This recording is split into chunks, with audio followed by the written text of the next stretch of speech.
Hello friends, வணக்கம். Welcome to Eva சமையல். எல்லோரும் நல்லா இருக்கீங்களா? இன்னைக்கு நம்ம சேனலில் எல்லா பெண்களுக்குமே ரொம்பவே யூஸ்ஃபுல்லான க்ளீனிங் டிப்ஸ் தான் பார்க்க போகிறோம். தூக்கி போடுற புளிச்ச மாவில் ஒரே ஒரு பொருள் சேர்த்தா போதுங்க, நம்ம வீட்டில் கிச்சன்லேருந்து பாத்ரூம் வரைக்கும் நல்லா பளிச்சுன்னு சுத்தம் பண்ணிடலாங்க. அது எப்படின்னு பார்க்கலாம். வீடியோவை ஸ்கிப் பண்ணாமல் பாருங்கள். நம்ம சேனலை இப்போ தான் ஃபஸ்ட் டைம் பார்க்குறீங்கன்னா சப்ஸ்கிரைப் பண்ணலைன்னா சப்ஸ்கிரைப் பண்ணிக்கோங்க ஃப்ரெண்ட்ஸ். பக்கத்தில் இருக்க நோட்டிஃபிகேஷன் பெல் ஐக்கானை கிளிக் பண்ணிக்கோங்க. இப்போ வாங்க ஃப்ரெண்ட்ஸ், ஃபஸ்ட்டு டிப்ஸ் என்னன்னு பார்க்கலாம்.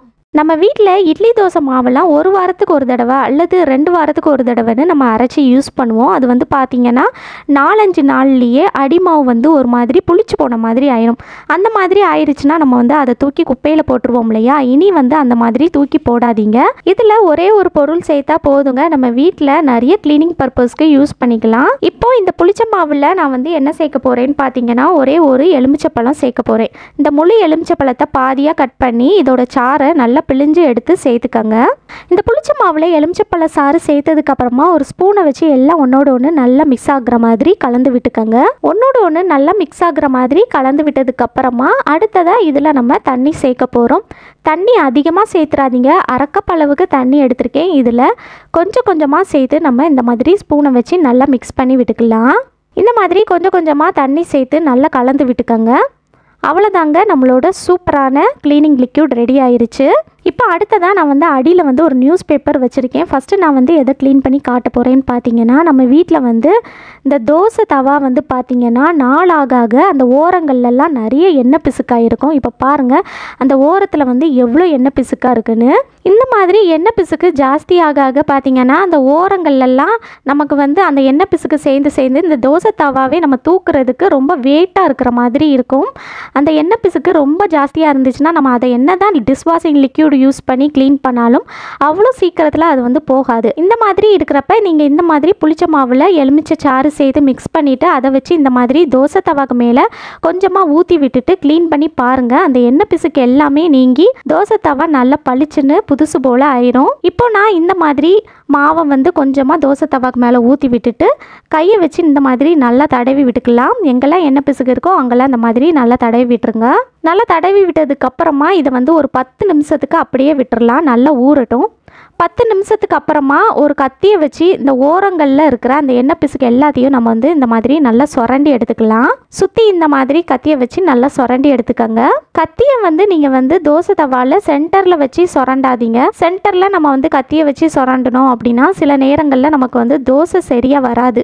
அதனால இந்த மாதிரி ஓரத்தில் மட்டும் நீங்கள் சுரண்டி எடுத்தால் போதும். இப்போ பாருங்கள், நான் சுரண்ட அதுலேருந்து எவ்வளோ அழுக்கு வருதுன்னு உங்களுக்கு பார்க்கும்போதே தெரியும்னு நினைக்கிறேன். அந்த எண்ணெய் பிசுக்கு எல்லாமே ஈஸியாக வந்துருங்க. இனி உங்கள் வீட்டில் தோசை மாவு இட்லி மாவு ரொம்ப புளிச்சிடுச்சு அப்படின்னா அதை தூக்கி போட்டுறாதீங்க. இந்த மாதிரி நம்ம க்ளீனிங் பர்பஸ்க்கு யூஸ் பண்ணிக்கலாம். தோசை தவா மட்டும் இல்லாமல் நம்ம வீட்டில் வேறு ஏதாவது எண்ணெய் பிசுக்கான பாத்திரம் எண்ணெய் பிசுக்கான கடாய் இருந்தாலும் நீங்கள் இந்த மாதிரி க்ளீன் பண்ணலாங்க. நல்லா பளிச்சுன்னு அந்த எண்ணெய் பிசுக்கு எல்லாமே நீங்கி புதுசாக ஆயிருங்க.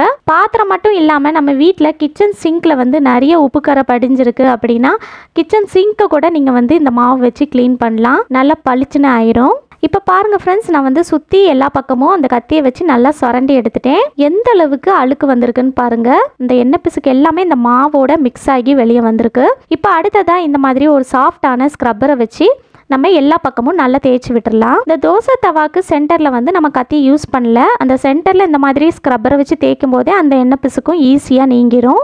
ஸ்டீல் ஸ்க்ரப்பர் யூஸ் பண்ணாதீங்க. இந்த மாதிரி சாஃப்டான ஸ்க்ரப்பர் யூஸ் பண்ணுங்க. இப்போ நான் எல்லா பக்கமும் நல்லா தேய்ச்சி விட்டுட்டேன். அடுத்ததான் நம்ம தண்ணியில் கழுவி எடுத்துடலாம். இப்போ பாருங்கள் ஃப்ரெண்ட்ஸ், நான் தண்ணியில் கழுவி எடுத்துகிட்டு வந்துட்டேன். உங்களுக்கு பார்க்கும்போதே தெரியும்னு நினைக்கிறேன். இந்த ஓரத்தில் எந்த அளவுக்கு எண்ணெய் பிசுக்கு ஜாஸ்தியாக இருந்துச்சு. இப்போ பாருங்கள், அது எல்லாமே போயிடுச்சு.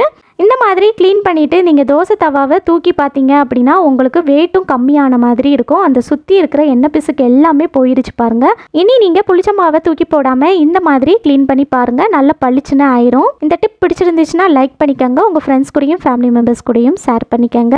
இப்போ வாங்க ஃப்ரெண்ட்ஸ், அடுத்த டிப்ஸ் என்னென்னு பார்க்கலாம். இந்த டிப்பில் நம்ம புளிச்ச மாவை யூஸ் பண்ணி நம்ம வீட்டில் இருக்கிற பாத்ரூம் டைல்ஸை தான் க்ளீன் பண்ண போகிறோம். உங்கள் வீட்டு பாத்ரூம் டைல்ஸில் நிறைய உப்பு கரை படிஞ்சு ரொம்ப கரையாக இருக்குது அப்படின்னா நம்ம ரெடி பண்ணி எடுத்த அந்த புளிச்ச மாவை நீங்கள் லைட்டாக தொளிச்சு விட்டு க்ளீன் பண்ணி பாருங்கள், நல்லா பளிச்சுன்னு சுத்தமாயிருங்க. நம்ம வீட்டில் மேலே இருக்கிற டைல்ஸில் ரொம்ப ஒன்றும் கரை இல்லை, அதனால நான் கீழே இருக்கிற டைல்ஸை தான் நான் வந்து க்ளீன் பண்ணி காட்ட போகிறேன். மேலே இருக்கிற டைல்ஸும் கரையாக இருக்குது அப்படின்னா நீங்கள் மேலே இருக்கிற டைல்ஸ் கூட புளிச்ச மாவு யூஸ் பண்ணி க்ளீன் பண்ணலாங்க.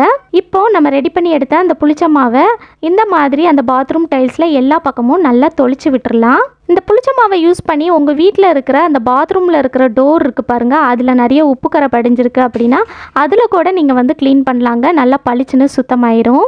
இப்போ பாருங்கள், நான் எல்லா பக்கமும் நல்லா தொளிச்சு விட்டுட்டேன். உங்கள் வீட்டில் நிறைய உப்பு கரை படிஞ்சிருக்கு அப்படின்னா ஒரு 10 நிமிஷம் நல்லா ஊற விட்டுருங்க. 10 நிமிஷத்துக்கு அப்புறமா நம்ம க்ளீன் பண்ணலாம். ரொம்ப ஒன்றும் கரை இல்லை அப்படின்னா நம்ம உடனேயே க்ளீன் பண்ண ஆரம்பிச்சிடலாம். நான் பாத்ரூம் டைல்ஸை க்ளீன் பண்ணுறதுக்கு இந்த மாதிரி ஒரு க்ளீனிங் ப்ரஷ் வந்து வாங்கி வச்சுருக்கேன். இது வந்து ரொம்பவே யூஸ்ஃபுல்லாக இருக்குது ஃப்ரெண்ட்ஸ். இது வந்து ரொம்ப ஹைட்டாக இருக்கிறதுனால நம்ம வந்து நின்னபடி ஈஸியாக க்ளீன் பண்ணிடலாம். 5லேருந்து 10 நிமிஷத்துக்குள்ளேயே நம்ம வீட்டு பாத்ரூம் டைல்ஸை ஈஸியாக க்ளீன் பண்ண முடியும். உங்கள் வீட்டில் இந்த மாதிரி க்ளீனிங் ப்ரஷ் இல்லை அப்படின்னா கண்டிப்பாக வாங்கி வச்சுக்கோங்க. இது வந்து நிறைய டிபார்ட்மெண்ட் ஸ்டோர் அல்லது ஆன்லைன்லலாம் கிடைக்குங்க. 300 ரூபாய்க்குள்ளே தான் இருக்கும். சில பேர் வீட்டிலலாம் பார்த்தீங்கன்னா பாத்ரூமில் மேலே இருக்கிற டைல்ஸ் வந்து ரொம்ப ஹைட்டாக இருக்கும். அந்த மாதிரி இருக்கப்ப நம்மலாம் ஸ்டூல் போட்டு மேலே ஏறி க்ளீன் பண்ணுற மாதிரி இருக்கும் இல்லையா. இது வந்து ஹைட்டாக இருக்கிறதுனால நம்ம கீழே நின்னபடி ஈஸியாக க்ளீன் பண்ணிடலாங்க. இதுக்காக நம்ம வந்து இடுப்பு வலிக்க முதுகு வலிக்க க்ளீன் பண்ணணும்னு அவசியமே இல்லைங்க. கை நோகாமல் நம்ம வந்து ஈஸியாக க்ளீன் பண்ணிடலாம். உங்கள் வீட்டில் இந்த ப்ரஷ் இல்லை அப்படின்னா கண்டிப்பாக நீங்கள் வாங்கி வச்சுக்கோங்க. ரொம்பவே யூஸ்ஃபுல்லாக இருக்கும். பாருங்கள் எவ்வளோ ஈஸியாக இருக்குன்னு. இப்போ நான் எல்லா பக்கமும் இந்த ப்ரஷ் யூஸ் பண்ணி நல்லா தேய்ச்சி விட்டுட்டேன். அடுத்ததாக நம்ம வந்து தண்ணி ஊற்றி கழுவி விட்டுடலாம். தண்ணி ஊற்றி கழுவி விட்டுட்டு நான் வந்து எப்படி இருக்குன்னு காட்டுறேன். இனி உங்கள் வீட்டில் தோசை இட்லி மாவு புளிச்சிருச்சு அப்படின்னா அதை தூக்கி போடாமல் இந்த மாதிரி க்ளீன் பண்ணி பாருங்கள் ஃப்ரெண்ட்ஸ். இப்போ பாருங்கள், நான் வந்து சுற்றி தண்ணி ஊற்றி க்ளீன் பண்ணிட்டேன். எந்த அளவுக்கு நல்லா பளிச்சுன்னு இருக்குன்னு பாருங்கள்.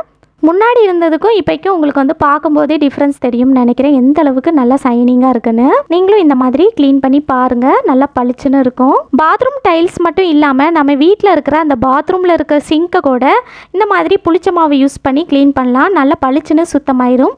இப்போ இந்த சிங்கில் வந்து பாருங்கள் எந்த அளவுக்கு அழுக்கு இருக்குன்னு. பார்க்கும்போதே டல்லாக இருக்குது பார்த்தீங்களா. இதில் வந்து நம்ம கொஞ்சமாக புளிச்ச மாவு எடுத்து இந்த மாதிரி ஃபுல்லாக நல்லா தொளிச்சு விட்டுடலாம். இந்த மாதிரி தொளிச்சு விட்டுட்டு அதுக்கப்புறமா ஒரு ஸ்க்ரப்பர் யூஸ் பண்ணி நம்ம வந்து நல்லா க்ளீன் பண்ணிட்டோம் அப்படின்னா பார்க்குறதுக்கு நல்லா பளிச்சுன்னு ஆயிடுங்க. இப்போ நான் எல்லா பக்கமும் புளிச்ச மாவை நல்லா தொளிச்சு விட்டுட்டேன். அதே போல் இதில் இருக்கிற அந்த டேப் இருக்குது பாருங்கள், அதுலேயும் கூட நம்ம வந்து க்ளீன் பண்ணலாம். நல்லா பளிச்சுன்னு ஆயிரும். இந்த மாதிரி ஒரு சாஃப்டான ஸ்க்ரப்பர் வச்சு எல்லா பக்கமும் நல்லா தேய்ச்சி விட்டுடலாம். எல்லா பக்கமும் நல்லா தேய்ச்சி விட்டதுக்கப்புறமா நம்ம வந்து தண்ணி ஊற்றி கழுவி விட்டுடலாம். இப்போ பாருங்கள், அந்த சிங்க் பார்க்குறதுக்கு எந்த அளவுக்கு நல்லா பளிச்சுன்னு இருக்குன்னு. நீங்களும் இது போல் க்ளீன் பண்ணி பாருங்கள். இனி வந்து புளிச்ச மாவை தூக்கி போடாதீங்க. கண்டிப்பாக ட்ரை பண்ணி பாருங்கள். இந்த வீடியோ உங்களுக்கு ரொம்பவே யூஸ்ஃபுல்லாக இருந்திருக்கும்னு நினைக்கிறேன். பிடிச்சிருந்துச்சுன்னா லைக் பண்ணிக்கோங்க. உங்கள் ஃப்ரெண்ட்ஸ் கூடயும் ஃபேமிலி மெம்பர்ஸ் கூடயும் ஷேர் பண்ணிக்கோங்க. நம்ம சேனலை இப்போ தான் ஃபஸ்ட் டைம் பார்க்குறீங்கன்னா சப்ஸ்கிரைப் பண்ணலன்னா சப்ஸ்கிரைப் பண்ணிக்கோங்க ஃப்ரெண்ட்ஸ். பக்கத்தில் இருக்க நோட்டிஃபிகேஷன் பெல் ஐக்கானை கிளிக் பண்ணிக்கோங்க. தேங்க்யூ.